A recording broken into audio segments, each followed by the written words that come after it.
started recording. Yes, Definitely does. Yeah. So it has been nearly a month since I recorded a podcast.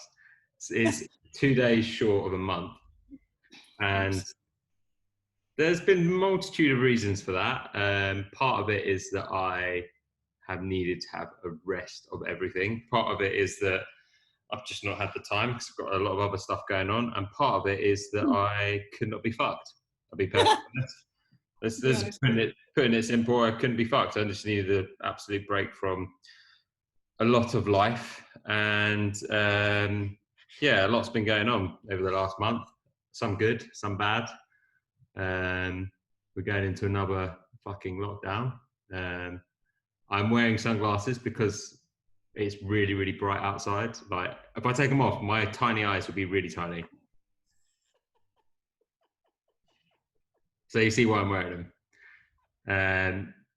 And so today I have Louise, who is there. And I've known Louise now, I think, for, it's got to be 4 years. I think it is about 4 years, yeah. And we met in Richmond Park, and it was purely because I saw your bike and I thought it was cool. That's pretty much how we met. It was, yeah. You were doing loads of laps, I was doing loads of laps, but we were going the opposite direction. So like every 10 minutes we would see each other, and I think for the first few times just like a little nod, and then we started waving, and then it was like woohoo after about 20 times, and then the next time I was like, where's he gone? And then suddenly you came up behind me and then we started chatting. Yeah. And that was, it's probably 4 years ago now. And I think it's 4 years in the summer, so it's over 4 years ago. Yeah, I was training for like Ride London or something the next weekend, and you were like, you'd already done your 24 hours in Richmond Park, so you're like, yeah, I'm just here for most of the day, but it's not a big deal because I just did a whole day here. I was like, what? Yeah. I was quite new to cycling at the time, and I'd never encountered anyone like you who just ride for 24 hours. But yikes. What an idiot, eh? Right? You haven't changed. No, he'd think that was the start of the serious 24 hours. Yeah, and then 107, I suppose, came the year after that. And then 107 actually was that year. that's when I met everyone, all the Attacus lot and all of those at your 107 Regent's Park thing before you went off to Flanders. That was I started 107 the year that we would have met in the winter. Yes. And I finished it in finished it the day before Flanders, which was 2017. Must be, yeah. Feels like ages ago. And went out there and did that crazy like day where it was just like, oh my God, I couldn't think how many people turned up. It was insane. It was crazy.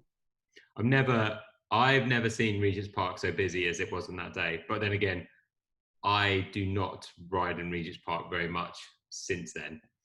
Oh, it'll never be. I hate it. I can't stand it. I can't. I went there this morning. I can't stand it because I think I've just outridden it. Yeah. Like, I could tell you, like, it's a great resource for Central London, for cyclists in Central London, if you're not close to Richmond Park, for example. But it's so busy. It's always busy, and I don't. And it's not so much necessarily the cyclists. It's more the rat runners, taxis and lorries and stuff that cut through it. I think make it quite dangerous. There has been a few crashes, hasn't it? Yeah. And it's like a run, like even trying to drop in sometimes you have to wait for a gap, and it's not great. I mean, the inner circle is probably 1 kilometer of some of the best tarmac I've ever ridden. But it's just a 1 kilometer circle. Yeah. And the outer circle and the inner circle, you could ride that and you probably won't get that interrupted. But the outer circle, there's always traffic around. And I think it's just because of its location. There's a lot of chat going on about how to improve that. There has been for ages, and I just don't think they've quite figured it out yet. Because I mean, it is a fantastic resource for London, but when you go and cycle in other parts of the country, in Yes, yeah. comparison, it's shit. It's really shit. I just enjoyed it. I live out of towns, but I go in and do it sometimes. But just for the social side of things, it's fun. If you're meeting people, then go for coffees and stuff like that. But it's certainly not the best riding, that's for sure. It's interesting at the moment because, like, there's been obviously cycling has very clearly, I guess, grown into, well, definitely in the UK since the first lockdown, but probably internationally as well.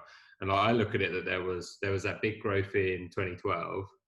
But Yes. pre and post Olympics and Tour de France, and Bradley Wiggins won, and then there was then it kind of seemed to like taper down a bit, and it feels like there's been another big influx of people starting to ride again because of, like, you know, the support to get people on bikes, the support with the paying for maintenance in bike shops, the changes on, like, all the changes that are supposedly going on with the highway code supporting cyclists a bit more. Don't know if that's actually happened or not.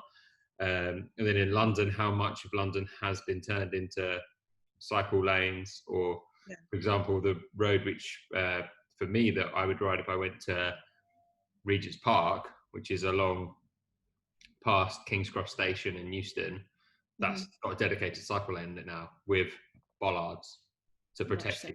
So it's so much safer. So there's definitely, like, it feels like there's another growth again. It's interesting. I don't think you're going to get a big bump like we did during the first lockdown for this lockdown. And I think that's just because of the weather changing. Yeah. But I guess you never know. You never know. Having spoken to a few bike shops and stuff, and they're kind of anticipating there still to be a lot of interest, but probably more looking at like mountain bikes and gravel bikes. Right. Makes sense. Makes sense to me. Yeah, it's a strange one. It's a really, really strange one. I hate the fact that we're going into a second lockdown, but I think it's the right thing to do. Something needs to be done, that's for sure. The numbers are really concerning. Yeah. And it was raised to me yesterday that I didn't realise actually, is, you know how, like, Liverpool, Manchester, etc. have been in like a lot more serious lockdown recently. Yes. But the amount of cases in the southwest, so Bristol, Swindon, that way, have been the same as like Liverpool and Manchester. And they have really? Yeah. Why haven't they shut down then? I don't know. That doesn't make sense. Nope. I was looking into it yesterday and I was just like, that makes no sense at all. Gosh. But yeah. I mean, I think as the UK as its own entity should be going into lockdown. Definitely, the cases are rising. Wales are just about to come out of their lockdown, which is ridiculous too. It's just a mess. The problem is consistency in an island. It's the same problem they're having in Europe. You know, you think of France borders Belgium, and then sort of the French, I guess the French, Spanish, Belgium, Dutch kind of borders all kind of cross, especially France, Belgium, and the Netherlands, because they're so close. Yeah, they've all got different rules, and like you literally don't know if you're cycling in one or the other at points. No, not like there's a border control or anything. Yeah, you'd only get a border control on like some of the major motorways, and it's not even border control. It's purely like because there'll be a toll on the road or something. That's what it'd be. Yeah. It's going to be interesting. We'll see what happens with this lockdown, and see if it is the month or whether it extends again, like back in the summer when it was 3 weeks, then another three, and you're like, oh man. I think it's going to be extended. I'm fully preparing to have a lockdown birthday. Oh, what date's your birthday? 18th of December. Maybe. Yeah. And I've already accepted that I'm having Christmas at home, like as in at my home. Yeah. I mean, it's no different to usual, to be honest with you, but I've pretty much like accepted that. Because I can't go to the Isle of Man because their borders are closed. Oh, really? Yeah. I didn't know that. Gosh. Yeah, you get thrown in prison. Oh man. Well, they're probably like New Zealand. They're like, we're okay here. We don't want anyone else coming and ruining it. Yeah. So It was my sister's wedding on Saturday, and I couldn't go. Oh gosh. Yeah, because Oh, I literally can't get over there. yeah. Um, and That. yeah, and then it was so there's no point me. I can't go there, and then my mum is a high risk person, so I shouldn't go there. So I was just like, yeah, cool. We'll have Christmas here. Eat something. I don't know. I could find some paper or something. Yeah. Paper. Oh, unwrap your presents and then eat the wrapping paper. Yeah, it's fine, isn't it? I've probably got a bit of carbon, or just eat some carbon. Yeah, there's a bit of carbon. We'll have that for. Fork. Not that kind of fork for your Christmas dinner. Yeah, use that fork for Christmas dinner. Just dip it in there.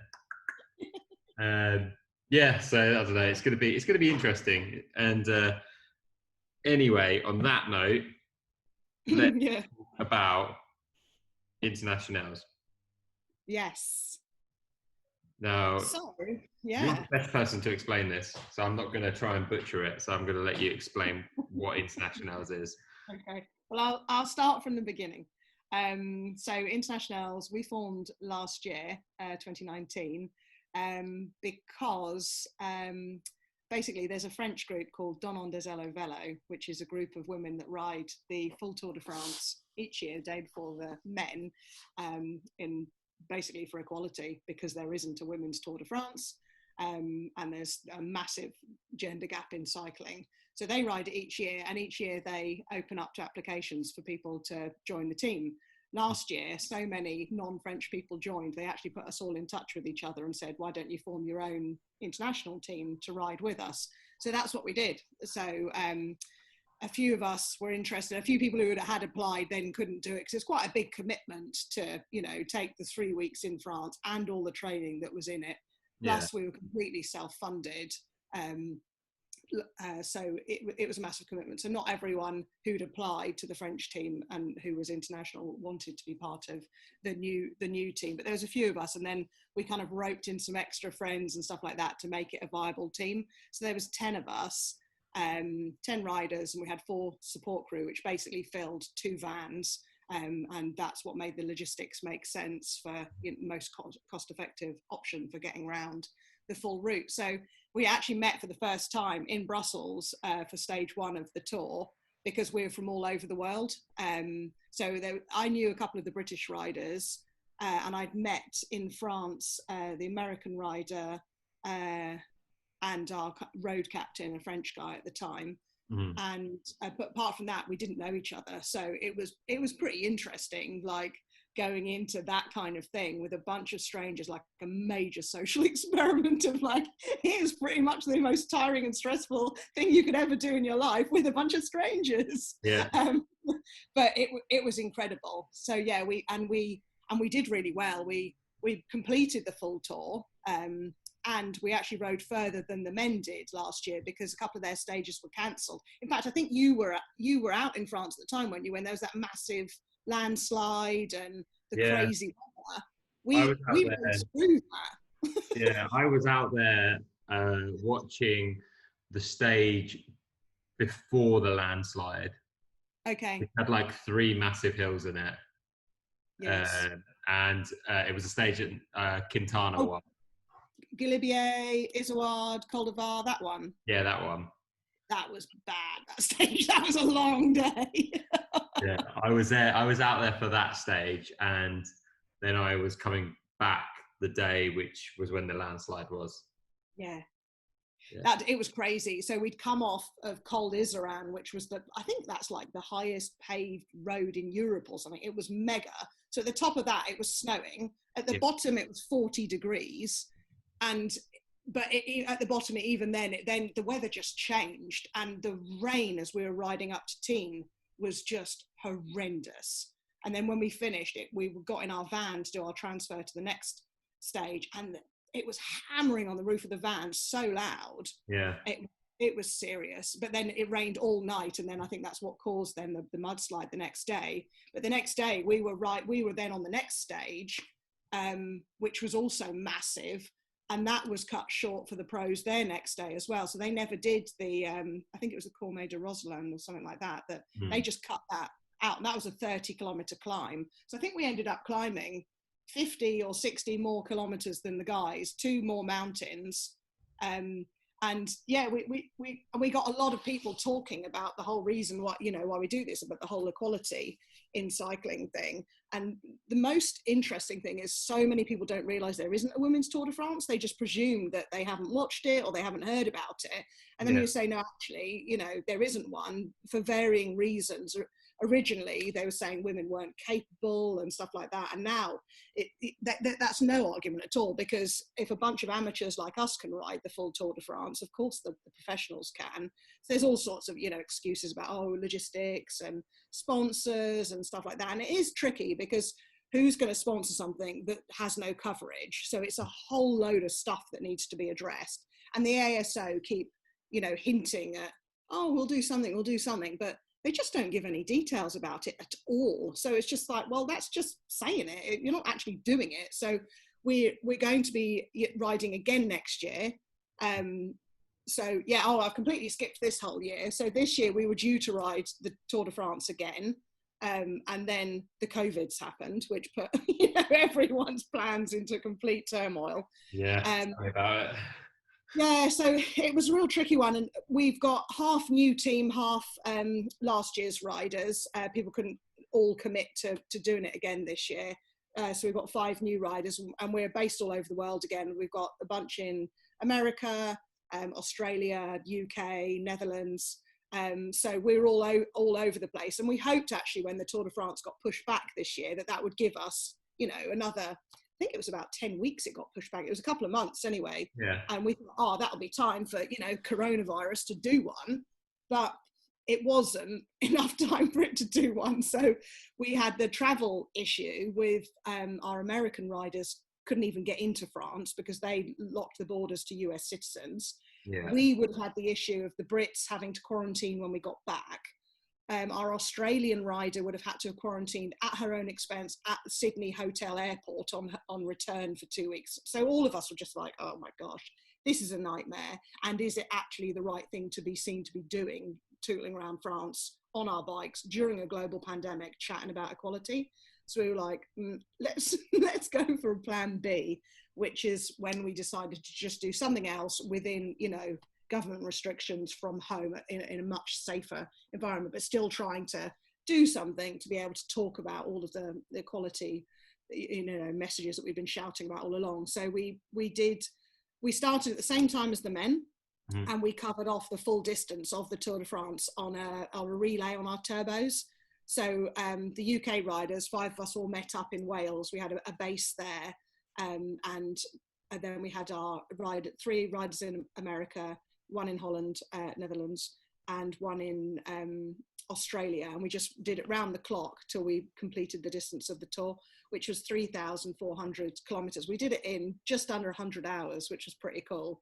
Nice. We did 2.5-hour stints each, which actually was harder than we thought. We thought that would be the easy part of plan B, because the second part was moving on to the elevation of the tour. We thought we'll cover the distance first, that'd be fine. But actually going for it for 2.5 hours on turbo is pretty tough. So how many stints did that equate to? It was 4 each. Yeah, 4. So what, you took 10 hours on? Yeah, that sucks. Yeah, it was harder than I thought. Yeah. So did that, got it done. We then had a rest day, and then to cover off the elevation of the tour, all of us Everested on the same day. And that was tough as well, because we weren't exactly fresh going into it. Our legs were sore from having done all the blinking turbo stuff. The 5 of us in Wales all did it on a mountain there called the Buch. Carmen in Netherlands somehow found a hill and did it outside in the Netherlands, which is incredible. She must have done it on a bridge. I mean, there's no hill there. Million reps. Oh man, that was a long day. I think she was about 21 hours or something. How many reps did she end up doing? Oh gosh, she had to do more than 60, I think. So it was crazy. I can't believe she did it. When I went to the Netherlands last, which was pretty much a year ago now, I went out there to go for some like work meetings, and I met with a friend of mine, and he was like, "Oh, I'm going to take you to one of the big hills here." I was like, "Oh yeah, cool." So, and it was like in some like residential estate, like really beautiful, stunning, like cobbled road. Rode up this hill, and he was like, and I carried on, and he was like, "No, stop." And I was like, "What do you mean stop?" He's like, "That's it, that's the hill." I was like, "This is the same as going over a bridge in central London." Right. And he was like, "Seriously?" I'm like, "Yeah, like Box Hill is bigger than this. Yes. Box Hill." I don't And know he, how she did. I don't know where it was, but yeah, she found a hill, and um, as you can imagine, not many people have Everested in the Netherlands. So yeah, I think she's possibly the first female to do it. I can't remember. I need to look back on the Hall of Fame on Everesting, but so she did it outside, and then our Australian JA, she did it on Swift.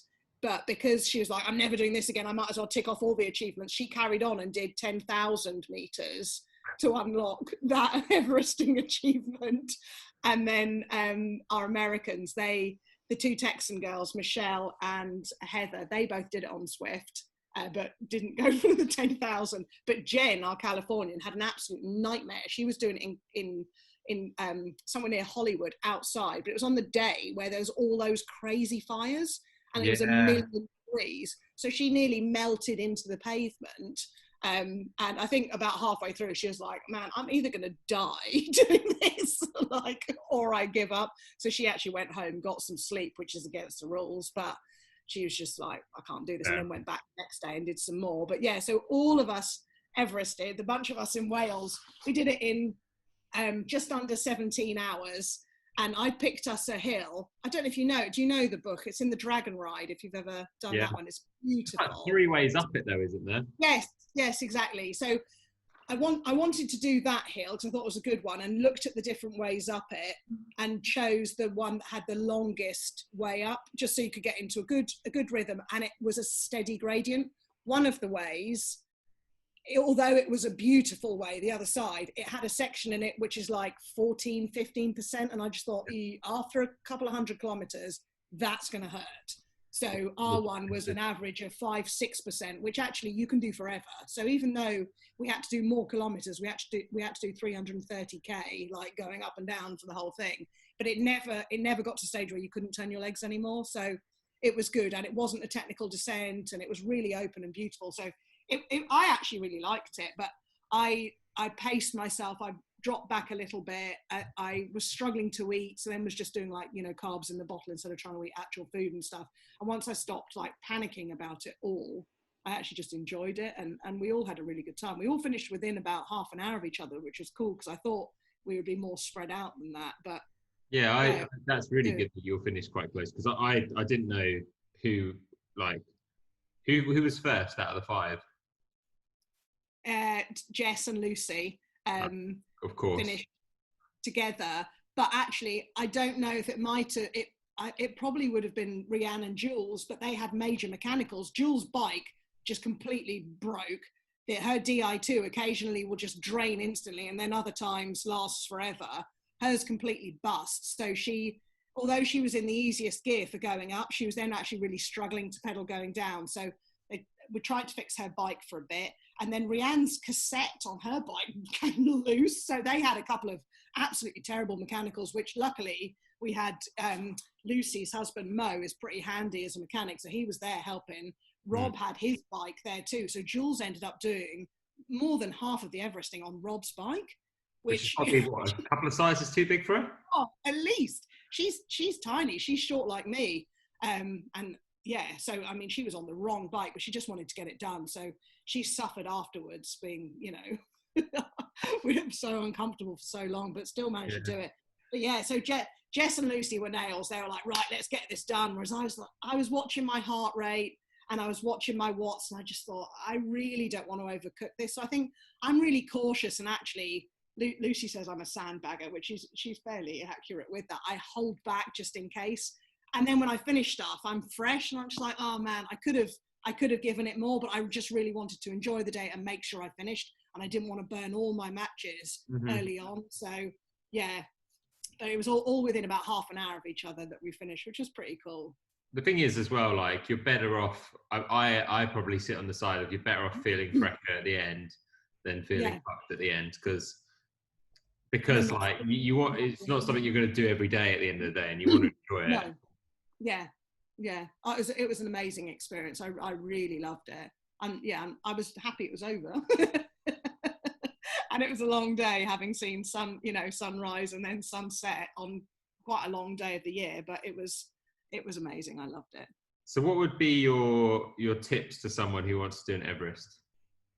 Plan the hill, because if you have one that's super steep, yes, you will have to do much less distance, but if you're not comfortable on steep gradients and stuff, especially after hours of doing it, that would be a nightmare. And with something steep, it could have a sketchy descent as well.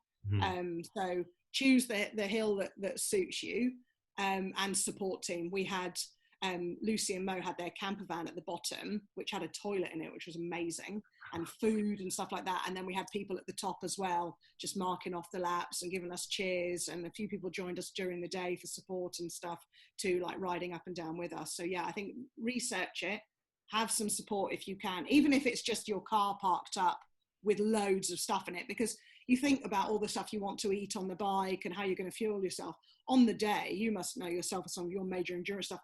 You then want really weird stuff that you've never wanted before, or you just want simple stuff, or you don't want to eat anymore. So you just need like pure carbs in the bottle, like powder in the bottle and stuff. So you just got to have everything you own.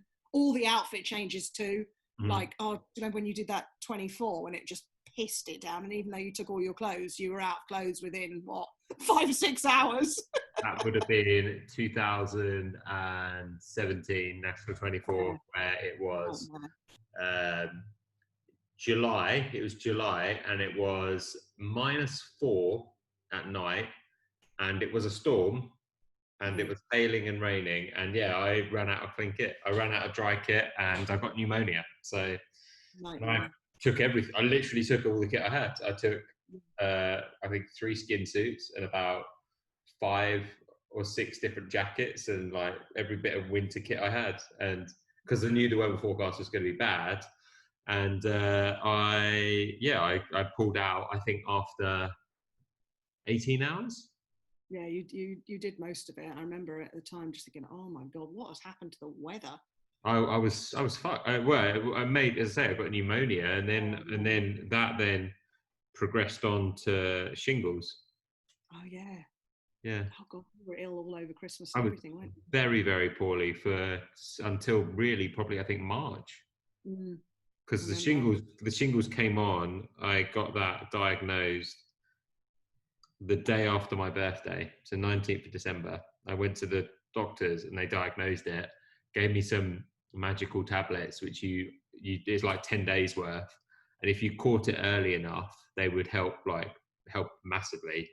But it takes weeks and months to get over because it causes chronic fatigue. Yeah. And it's something that now I have to be like, once you've had it, you have to be really cautious of it again. So I have to like that, which is why after my 107 challenge I've just done, that's why I took basically a month off. So it's like if I start trying to do stuff, I'm just gonna cause it to come back. And there's a lot of things with shingles. Like some people think it's some people don't get it that bad. Yeah. And some people get it very, very bad. And I definitely was on the worst scale of it. But effectively, it's what it is your nervous system's attacking itself. Right. So, but it only affects one side of your body, which is really weird. Like, yeah, literally straight down the middle. So for me, it was my right side. And I had like a rash all down my right arm, all down my right chest, all down my back. And you literally could see a line like that down my back and my chest. So weird, isn't it? Yeah. And the only way I can describe it is like, if you like accidentally touch an electric fence. Yes. That's like the feeling that was like every couple of minutes was like just jarring through you. And then the continual feeling of it was like pins and needles. do you ever take beta alanine and get that fizzing kind of? Is it like that? Yeah, that kind of feeling. Yeah, that's why I don't like taking it. I had it. Well, I normally take it every day, but I forgot a few days last week, and then when I took it again, I was like, oh, my ears were tingling. I was like, oh god, I forgot about this. It's weird. Yeah, it's to do with a few because people with beta alanine you have to like dose. You have to basically like you like load it and then you should take a break from it, and then you load it and then take a break from it. I'm sure that's right. I try not to take many supplements unless I'm really racing or anything. Try not to. I won't take supplements in the winter really, apart from vitamin D and iron. Yes, vitamins and stuff. Yeah. But I won't take anything else. Like I wouldn't take creatine or beta alanine or anything like that. Don't need it. But yeah, it was that was a shit time, shingles time. Yeah. And that was probably the hardest National 24 I've done, and I didn't even finish it. You just can't plan for crazy stuff like that. So I think with Everesting, just take everything you own and hope for the best. And well, luckily with the camper van that was there, Lucy had like a little bathroom cabinet in there with a bunch of medication and stuff, because I started getting heartburn as well. I think because I'd had a load of sweet stuff. So then I was like, felt a bit refluxy. So I had some of that. And then my back was aching. So I had some ibuprofen. I was like, gosh, I kept going up to the medicine cabinet, like trying to get all the stuff to make sure I could complete the day. Yeah. But, so I think, planning and hoping for the best, hoping for not torrential rain is probably a good thing to do for Everesting. Yeah.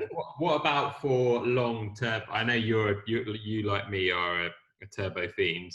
Like I think both of us can just, I don't know, but I'm not fazed by it. And I know you're pretty similar. It's just a case of you, especially with structured stuff, you just get on and do it.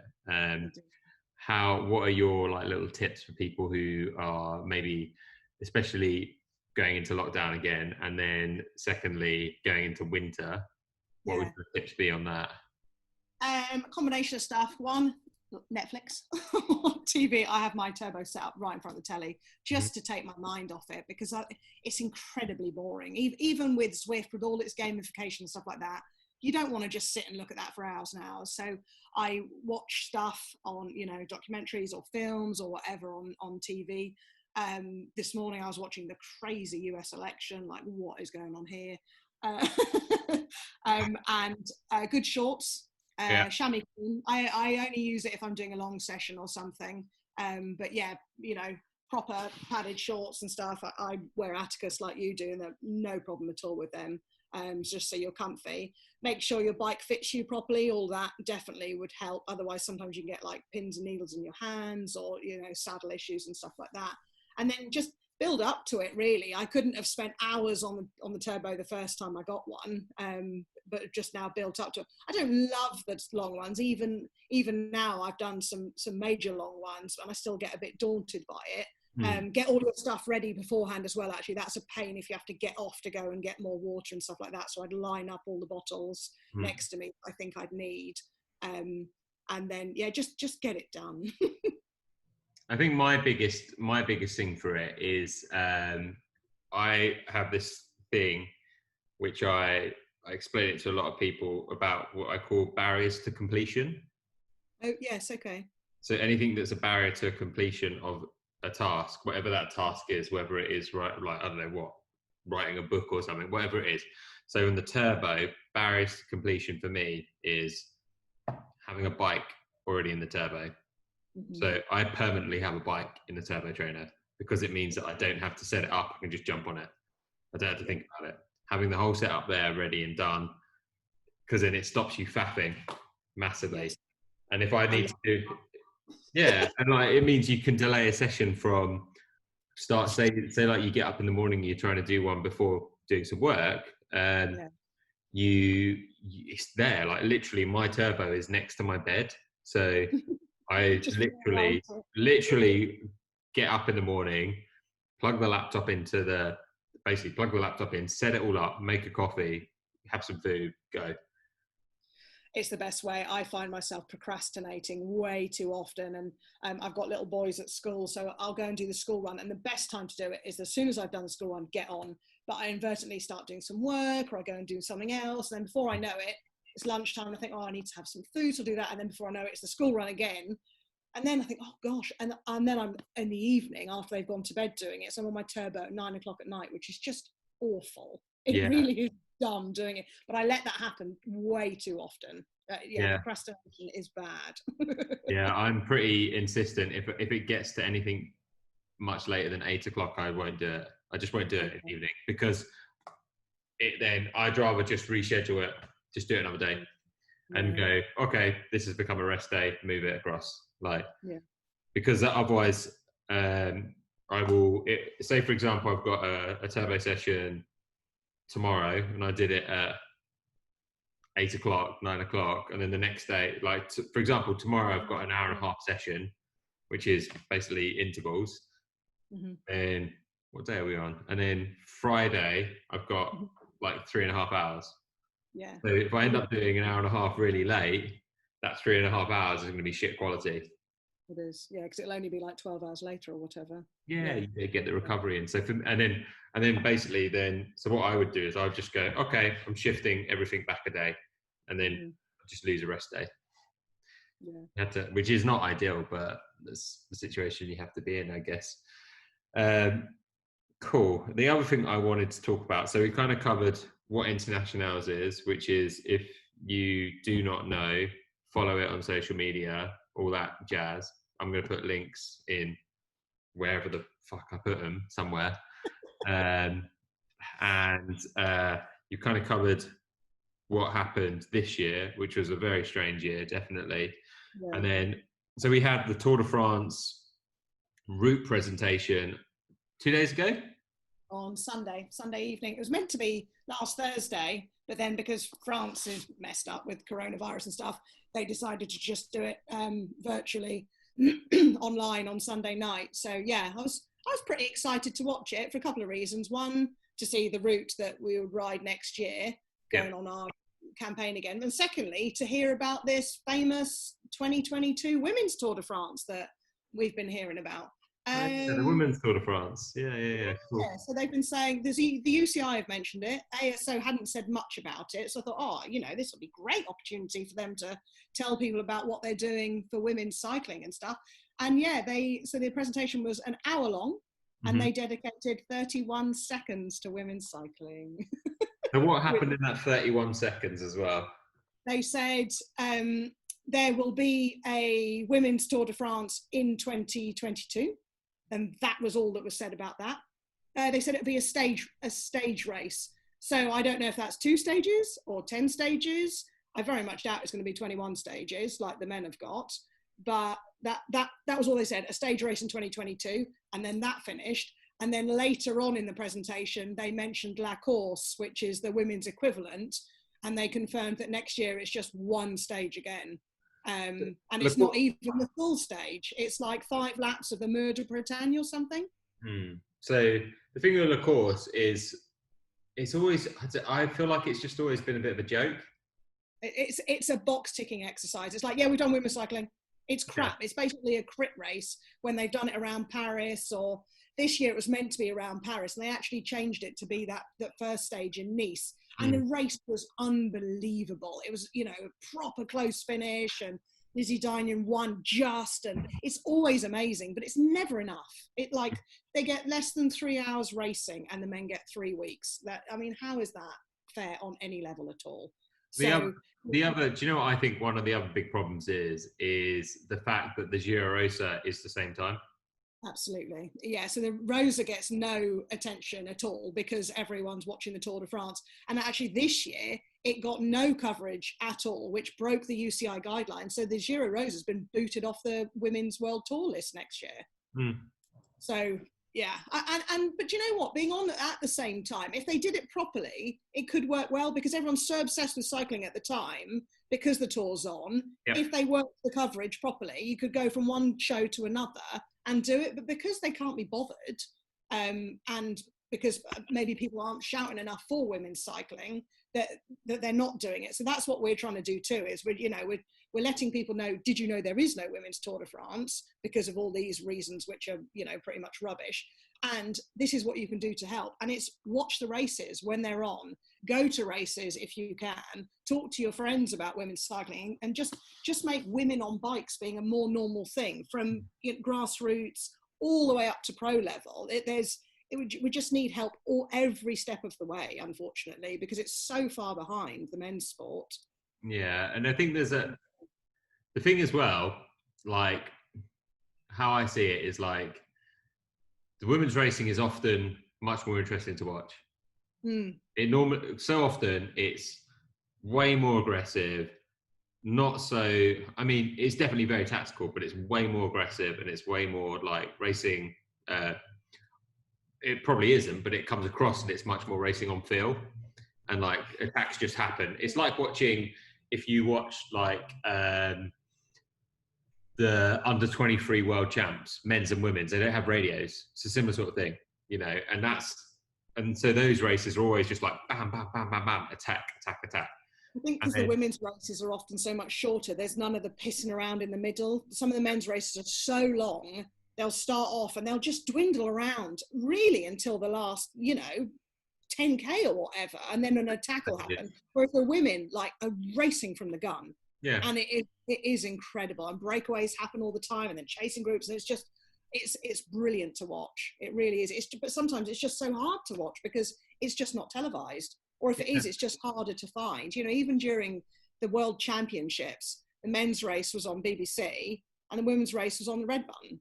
Yeah. So people aren't stumbling across it, and you can't inspire people to be involved in stuff if they don't know about it or aren't seeing it.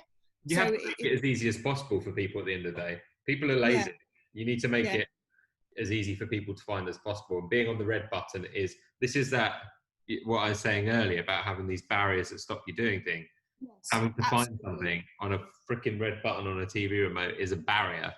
And so it's not easy because human beings are naturally lazy. Yeah. And then, I mean, the other thing for me is one of the things that I like about women's cycling is that, in my opinion, I don't think this is necessarily true opinion to everyone, but in my opinion, you don't tend to have people that are so like, you're a sprinter, you're a time trialist, you're a climber. It seems much more that many of the women can do all of it. All rounders, yeah. So that means that the racing is actually way more interesting because, for example, Marianne Vos, she can sprint, she can climb, she can time trial. She's probably the best cyclist racing. She's probably the best cyclist racing currently. Like, take out anyone that's retired, like actually performing at the moment. And equally, you look at Lizzie Diagnam, she can sprint, she can climb, she can time trial. You look at they're obviously going to be bits that they're stronger at or weaker at, but if you compare it to the men's side, it's very, very clear who's a sprinter. Like you look at, for example, the build of Christoph, he looks like a bloody weightlifter. And then you compare him to Chris Froome, and then also then chuck into that a time trialist guy like Rowan Dennis. I mean, Rowan Dennis is probably more on the climbing side, but the physiology of it, I feel, is very different on the men's side than the women's side. I feel like that's personal opinion, but it seems that most of the women, especially at that level, are very much can do all of it. Which makes it exciting because you don't know what's going to happen. Exactly. That's why the racing becomes exciting, because it's so unpredictable. Like you watch one of the men's Grand Tour and it goes, so sprinter stage, okay, a sprinter's probably going to win it unless a breakaway happens. There's been times and occasions when that's not happened, obviously. Or I remember one stage a couple of years ago, the Tour de France, where Sagan and Chris Froome crossed the line together. And it was a sprinter stage. That doesn't happen very often. You look at the time trial, for example, there's very few individual women's time trials. Very few. There's quite often women's team time trials, very few individual women's time trials. But you look at on the time trialing side, the Tour de France time trial that was the second to last stage was an anomaly. We'll take that as a complete anomaly because that was just a guy absolutely racing through his skin to win. And then Primoz just having an absolute bender and a blow up, basically. But you look at, and also it wasn't really a time trial. It was a time trial with a fucking hill in it. So yeah, That hill, we did that last year. That Planche Belfi is a bloody nightmare. I was zigzagging up a bit. There's a bit where it says Pinot, Pinot, Pinot on the road. That bit is a joke. It's ridiculous. The fact they were having to change their bikes halfway through it just showed what a ridiculous stage it was, going from a TT bike to their climbing bike. It's like, yeah, what sort of stage is this? and it's not really a true time trial. So the proper time trialist guys do not do well on that. No, Um, it's and crazy. the other thing that I think is really important to note is that, so this year, obviously, we had 100 days of racing in 50 odd days or something, 60 days, yeah? And they've made the coverage work across like you have the Vuelta and the Giro running at the same time. Yeah. And yeah, so there's no argument that there isn't time to slot a women's race in amongst all the men's races and stuff. It's not an argument, and that's the thing. Each time someone gives us a barrier for why we can't do this, we're like, well, you can, you just don't want to. Yeah, there's a lot of proof this year that things can be done. Yes. And like we have to be thankful that we've managed to see as much racing on the men's and women's side that we have seen this year. Like it's been pretty incredible to actually that pretty much. I mean, fingers crossed, all the Grand Tours should finish. I couldn't believe that when Prudhomme came down with thinking coronavirus halfway through the tour. I was thinking, geez, this Tour de France is never going to finish. I just thought they would cut it at any point where they all came down with it. And then in the Giro, a couple of riders had to leave and stuff. So it's a miracle. Out, didn't they, in the Giro? Yeah, it's a miracle. It's a shame that Paris-Roubaix didn't happen, because that was going to be a first for women. That was very exciting. And that just popped up on the calendar, but then hasn't happened. So hopefully it will be on next year. I really hope so, because that is that's for me one of the best races in the year. It'd be such a shame if it doesn't happen. Yeah, because I really like that there's a women's Flanders, but the prize money is completely just wrong. Yeah, that's another thing we outline and stuff too. Like, so until the Giro Rosa lost its World Tour status, it was basically the big stage race for women. The top prize for the Giro Rosa is €5,000. The top prize for the biggest men's stage race, the Tour de France, is €500,000. It's just like the prize money is ridiculous. And I understand people's reasonings about, not getting the coverage and not getting sponsorship and this, that, and the other. But that needs to change, because it's not fair that so many of our women pros have to have full-time jobs as well as racing, and then not getting the minimum wage and stuff like that. And it's just terrible. How do we expect them to perform as well as they can with all of the other stuff that they have to do too? They're almost being set up to fail. Yeah, it's really sad. And then we've had two, I think it's two women's team have folded this year. Yeah. CCC is new one cropping up, which is great, but with Jumbo Visma, I've got a new team for next year. But yeah, sponsors just, which I know is difficult because of the year we've had and businesses are going bust and stuff like that. But it's like, it's tough. It's happening on the men. That team's folding is happening on the men's side as well. CCC men's and women's teams gone. Yes. NTT is probably gone.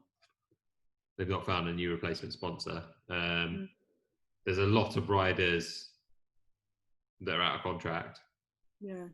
There is. But then, I mean, Jumbo Visma. So the interesting thing with the Jumbo Visma starting a women's team was that was a criteria that Cervélo insisted. Okay. Cervélo were coming on board as a bike sponsor. Part of the agreement was there needs to be a women's team, but it is something that Jumbo Visma had been discussing anyway. So, but they were pretty much like, yeah, you need to do that, which is really, really good. But I quite like.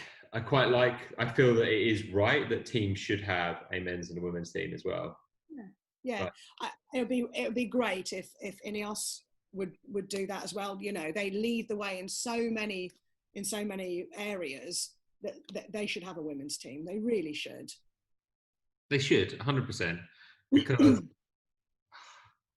they've got the budget at the end of the day. This is the stupid thing about it, is that financially they have the budget to do it.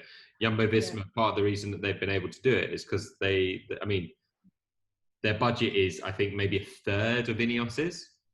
Right. But they still have budget to be able to do it, and the budget will be increasing next year with changes of sponsors and stuff. But then I try and think, like, Movistar has a men's and a women's team, Jumbo Visma will, Mitchelton Scott do, who else is there? Sunweb do. I think that's maybe it. At World Tour level. I'm going to have a quick look. FDJ. Cycling teams. Quick Step don't, UAE don't, Astana don't, Lotto Soudal does, Bahrain McLaren doesn't, EF doesn't, NTT doesn't, Jumbo Visma will, Ineos doesn't, Trek Segafredo does, AG2 don't, Bora don't, Israel Startup Nation don't, Confidis does, Movistar does, Arkea Samsic does. So there's, quite a few of them do. There's a few exceptions, definitely. I mean, Israel Startup, Bora, NTT. Ineos not having one is crazy with the budgets that they have. I know, it's insane, isn't it? What I think needs to happen is, personally, I feel like if more of the bigger teams actually do it, it's going to help a lot. Absolutely, it will drive the whole agenda for the races and everything, because all their sponsors will want to be seen on the stage. So they will want that will drive everything. It certainly is the way forward. So things are moving in a better direction, and there's no argument that women's sport isn't exciting anymore. We saw with a couple of years ago the Women's World Cup and stuff. The viewing figures were incredible, and people loved tuning in and watching women's sport. So all the stuff that people say is, women can't play sport and this, that, and the other. It's just rubbish now. We just need to have a chance to be seen. Even recently, I saw just yesterday, so all the men's FA Cup stuff is carrying on through this second lockdown. All the women's FA Cup stuff stopping, and it's just like, what? Always being a second-class citizen, it's just not okay. And we're not asking for anything special. We're just asking for the same treatment, just some equality, not anything more, but just not less all the time. Seems to be a case of 3 steps forward, 1 step back all the time. Yeah. That's what it seems to be. That's what I've noticed. I think the thing is that, in cycling especially, the general public who are into cycling want it. Yes. So the problem is that is such a niche of a niche of a niche. Niche, isn't it? Yeah. And it's just not even reported. Even in the men's cycling, which it should be huge, it doesn't make the news. Like that crazy stage in the Vuelta the other day with that hill, which I'm so glad is not in bloody France, because otherwise I might have to ride it one day. Won by a Brit. Was it on TV? Nope. Yeah. That should make the news. Yeah, it's amazing. Yeah, it's just the whole of cycling needs. It needs a boost, that's for sure. But the women's side of it, oh gosh, it needs help, which is why we're doing what we're doing, to try and push things along and bring things out of the dark ages and shine a light on women's sport in general, but particularly cycling. So then the last thing I want to cover is, what does the route for 2021 look like? Because all I know is that Von 2 is happening twice. I've not even looked at it. Yeah, it's actually really good. So that was one of the things this year, was that, obviously I wanted to go and do the tour and was gutted when we didn't go, but I wasn't bothered about the route particularly. I kind of wanted to try that new Col de la Loze one up to Meribel, but when I saw it on TV, I was like, ugh, that looks horrible. I'm glad I didn't go. But next year's is really great. So the start has changed. It was going to be in Copenhagen, but with it going to next year, the Olympics happening next year, they couldn't do the start. So that's gone from Copenhagen and is now in Brest in northwest France, spending 3 days up there and then moving down. And it's basically from the start is bonkers. There's 2 TTs, whereas this year there was only one. So I think one's a team time trial and one's an individual. Nice. And one of the TTs is right at the end again, just like this year, so it keeps the, you know, suspense and stuff like that. So I think that's designed similar way. And 27 cols in total. So yeah, Von 2 is in there twice, which is pretty exciting. I've never ridden Von 2, so I'm wondering if we might do it all 3 ways just to do the full Tour de France and that. But that might be a bit ambitious. And then some of the classics again. So Tourmalait's in it, which we did last year, but I think it's going up the other way. Yeah. Popping into Andorra, that's the highest point on the tour this year. I've never cycled in Andorra. Apparently, some great stuff there. The usual stuff, Pyrenees and Alps. But yes, a lot of beautiful climbs, which I'm really excited about. A few that I've done already, but then some ones to tick off. And then heading back to Teen, because the pros never made it there, like we were talking about earlier with the landslide and stuff that cut that route short, so they never made it up that final climb. So Teen is on there, and then actually there's a rest day in Teen, which was pretty cool. It's a really cool town, the big lake and stuff. So the route's beautiful. It's going to be stunning, and hopefully good weather, not too hot. It'll be a bit earlier because of the Olympics. So yeah, it's end of June for 3 weeks. So it's going to be massive. I'm going to, have to train my butt off again for it to make sure I can complete it all. But yeah, it'll be beautiful. Nice. Yeah, amazing. I've not properly looked at the route. The big thing that stuck out to me was the fact that there's going to be Von 2 twice, and it doesn't actually look as hilly as this year was. Okay. And I always wonder if they've set up the Tour de France to basically favour Alaphilippe as many ways as they can. Pretty much. Yeah. They want a French winner for sure.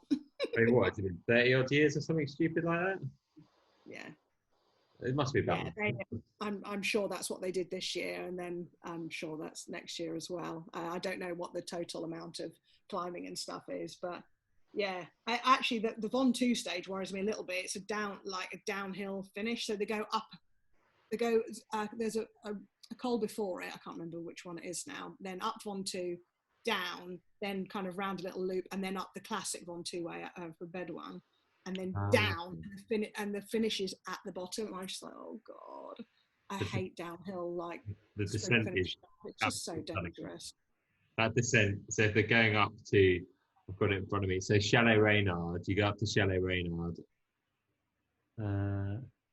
So you start in Salou, and then you go up to Chalet Reynard, then up to Von 2, down, and then you go the second time is from Bedouin up, and then you're basically doing the nicest ones, I would say. Yeah. That's stage 11. We should go in another one just to join the Club des Sangles. Have you done that? You must have. Yeah, I did it with Jess. Oh yes.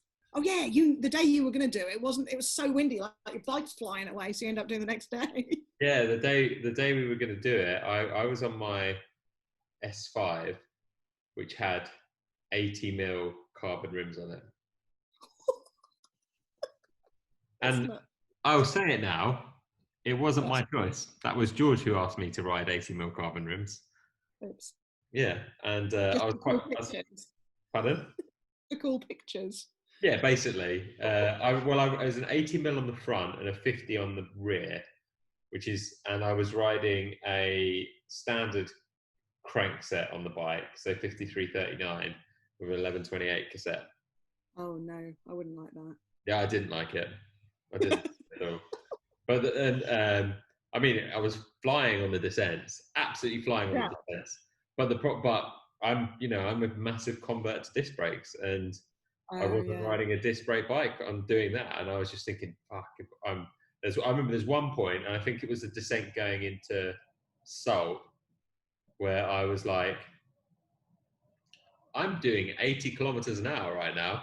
There's a very sharp corner in front of me, and I don't think I'm going to brake quick enough. Oh my god. Yeah, that happened a few times. Yeah. But yeah, it's stunning. It's absolutely stunning. Like I'd love to go out there and do that again. It's beautiful. Just Von 2 is like, it's one of those climbs that you have to tick off because it is so. Absolutely. I was delighted it was on the list. I was hoping Outdoors might be on there just to tick it off. People have done it like, oh, it's no big deal. It's not that great, stuff like that. But it's bucket list stuff, isn't it? I've never done outdoors. Not. No. Oh, I've not done a lot. I've done very little cycling in France. I've done more in Spain. Yes. I've done where have I've done Chalet Reynard and like that part and Ventoux and around that area, and then I've done Roubaix. Oh yes. And that's it. So all the I cycling I've love done in the France. Alps, like Galibier, Izoard, all that stuff. It's so beautiful. I don't know why I haven't. I just haven't done it. I've done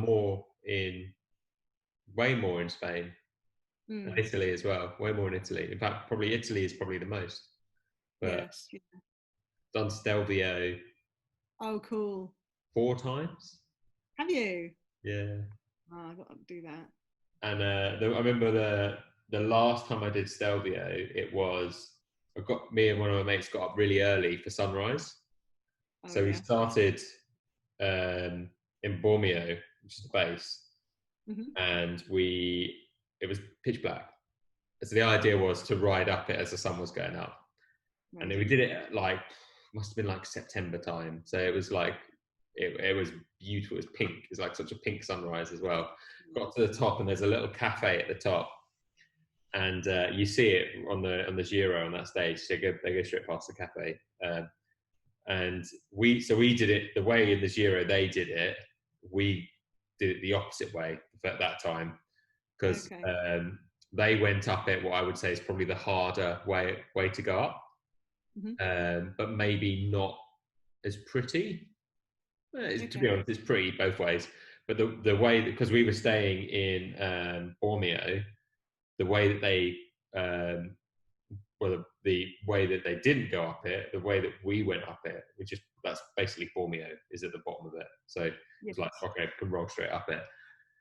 And there's a little cafe at the top, got an espresso and some little like cake thing. Sat at the top for a while, watched the sun go up a little bit more, and then descended it. And it was the coldest descent I've ever done. Oh, gosh. Yeah. So cold. It's amazing. so cold. Like that point where you just like, I had gloves and everything, and I was just like, fuck, I can't feel my fingers. You can't feel the brakes or anything either. But that was when I was there, that was when I first got my first ever disc brake road bike.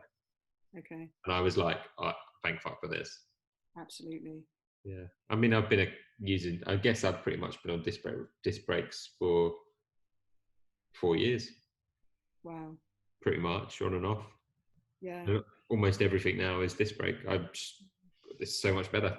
So much better. Stops. Right. I've yet to convert because it's not on my pink bike, but I do want a disc brake bike, so I might have to just put the pink bike on the wall someday and get a new one. Yeah, with new pink bike. Oh yeah, it has to be a pink one. And I do love Bianchi, so I don't know, but it has to be pink for sure. They've just brought out a new Bianchi, haven't they? I don't know what. Yeah. I know nothing about it, but it's disc brake. Yes, yeah. So the one I have is a Specialissima that is available with disc now. Is that nuts to buy the same bike again just with disc? Yeah, I think if you like a bike and it fits you, that's why not? That's my theory on it. Like if you specifically like a bike and a brand, like why not just get the same bike? Like it's not the same. It's going to be different still. It's going to have different wheels, different components. It's going to feel different because it's a newer frame. Yeah. It's going to be like you look at, I don't know, like for prime example is you look at my S5 that I have, which I had it when my one, I bought it third hand. It used to be a pro one. That's rim brake. But you look at the new S5, which is a completely different looking bike with the crazy handlebars. I don't think it's a problem. Go for the same bike and same brand if you like them. Haven't you got a Bianchi out in America as well? I've got an XR4, which is the one that the Jumbo-Visma team use for the tours and everything. So, I mean, that's a sweet bike. That's more of an aero one. So it's not as light as the Specialissima, but it's a sweet bike. And I've got real nice Envy wheels on that one. and it's a fast bike, but I can't be trusted with it on hills. Basically, it doesn't stop because they're such sweet carbon wheels. If there's any form of moisture on the road, the brakes don't really work. So I actually delaminated one of the wheels descending in the Alps a couple of years ago, and Bike Shop were like, no, we're taking those wheels off you if you can't behave with them. I just use the brakes too much. I was just riding. I'm cautious descending, so I use the brakes a lot. And yeah, I delaminated one of them. So luckily it was warranted, so I got a new one, but they were just like, you're not doing any hilly stuff on these. So I deliberately put those wheels on the bike in America, and Texas is flat as a pancake, so that bike stays out there. I'm not going to get myself in any trouble descending and brakes not working. So I haven't been able to go there since February with all of the blinking travel restrictions and stuff, but do crit races and stuff in Texas on that bike, and yeah, I love it. It's great. So this is where you are, I think, you're prime person who should have disc brakes. I think so too. It would just help me just with the confidence of knowing that I can stop on the descents and stuff. So yeah, it's the way forward. Okay, fine, I'll buy another bike. I think that was a hard sell, wasn't it? That was a successful podcast. What happened to Lou? I convinced her to buy another bike. Yeah, and also the next thing I'd say, and this is a controversial thing with disc brakes as well. So I've just upgraded my Aspero, my gravel bike, which I'm pointing at because it's here. I've just changed it from mechanical to Di2, and the reason why is since I got hit by a car last year, I've been struggling with really bad nerve damage, and it's that motion which is painful, which is exactly the motion for shifting a mechanical group set. Yeah. Di2 is lush. You just basically just tap it, don't you? Yeah, exactly. So especially for the long distance stuff, it is so much better. But anyway, so I've changed my Aspero over to Di2 GRX, which is the gravel group set. And the shifters, they may look strange, but they are the most comfortable shifters I've ever used. Ergonomically, they're incredible. Yes. Really, really good. And the actual braking, the modulation feels better than any of the other Shimano shifters. Do you think when I get my disc brake bike, I'll go down a hill and I'll use the brakes and I'll stop and fly off because I won't be used to brakes actually working? I think you'll be really surprised at how much of a difference it makes. I really do. Yeah. I think you'll be pleasantly surprised, and I think it'll do. I've been saying the same to Jess. Like, it'll do so much more for her because Jess isn't a confident descender either. And I think it really. And it's a shame when you're such a good climber because you lose so much time being so cautious descending after you've whipped everyone's butts on the way up. Yeah, it's exactly that. I mean, she's got a gravel bike which has disc brakes, and I would imagine she's probably been eyeing up a disc brake road bike. I know when we were chatting ages ago, she was saying if you guys were to have gone out for the tour this year, she probably would have bought a disc brake road bike. Yeah. Or I said to her, like, if you don't do that, put aluminium braking surface wheels on as a minimum because it stops better. Yes. Yeah. I will both get new bikes then for next year. Yeah, why don't you just all get new bikes? Everyone on the team next year has new bike. I mean, you deserve it. Your pink one's definitely done some serious kilometers. I'd put it on the wall now. It's so sentimental to me, all the stuff that I've done on that bike. Yeah. And how much my life has changed since I got it as well, that it's just, I'd frame it. I certainly wouldn't sell it at all, ever. No, it wouldn't be right to sell it. No. But yeah, maybe some new bikes. But it's funny because we have had, sponsors come to us before and say, would you be interested in all being on X bike? But we've all got such different tastes and everyone loves their own bikes that's one thing we don't need as, sponsorship is bikes, because we want our own to ride. The biggest test you're going to do, you want to be on your own bike. Yeah, you want to. The thing is it's not just that. It's one, you want to be on your own bike. Two, you want I think it's also you need to have the time on the bike to feel comfortable and confident on it as well. And especially for something like that, you wouldn't just ride on a bike without having done all your training leading up to it on it. No.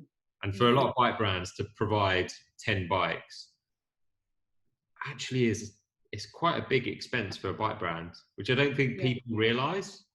No, and we ride the shit out of them on those 3 weeks. Yeah. People are like, oh, we can lend you some stuff. I'm like, we're going to do 3,500 kilometers. They're like, what? But yeah. People I don't think, I mean, when I did my 107 ride this year, that bike, I've still got it, the R3 I did it on, it's trashed, it was. Yeah. But it wasn't just the distance and the amount of miles I was covering. It was also the weather conditions. It was also the amount of it that was off-road. That's not an off-road bike. I was riding off-road loads. And it all, it takes its, the wheels were knackered. I went through 3 tyres. Did you? Gosh. Yeah, 3 tyres. I went through 3 tyres. The wheels were knackered. The frame obviously got loads of chips and scuffs on it. Go through a chain. We all basically had a chain changed at the end of the tour last year as well. Changed the chain, changed the cassette, changed the chain ring. Oh no, it didn't change the chain rings. Chain and cassette though. Yeah. And the rotors. Wore the rotors out. It's crazy, isn't it? But in all fairness, they weren't new rotors. They weren't brand new. And the chain and cassette weren't brand new, and the tyres weren't brand new when I started. But they're perishable parts of a bike, aren't they? You expect them to wear out. I'm trying to think of anything else. There was many a thing on that bike which was not in a good way when I finished. And I literally went to my local bike shop and just went. That's what I do. I as you know, I've been going to bicycle for absolutely years, and they actually, as soon as they see me approaching now, like, oh God. They're like, well, at least you ride it, but my God, what have you done to it now? I'm just like, I don't know, it's just making a noise. Yeah, I know that feeling. Yeah, awesome. Well, I think I'm gonna actually get some lunch now. I haven't had any lunch yet. I'm hungry too. I rushed to get my training done, had some toast before I did it actually, then fired myself in the shower, chat to you, and I'm like, oh, I'm hungry now. So yes, good plan. And some bike shopping. I'm going to go online. Yeah, go do some bike shopping. What are you going to have for lunch? Anything I can find. I'm super hungry. Nice. Well, thank you so much. I'm going to press this magical stop button, and thank you. Thank you, Chris. Thanks for having me. Cheers.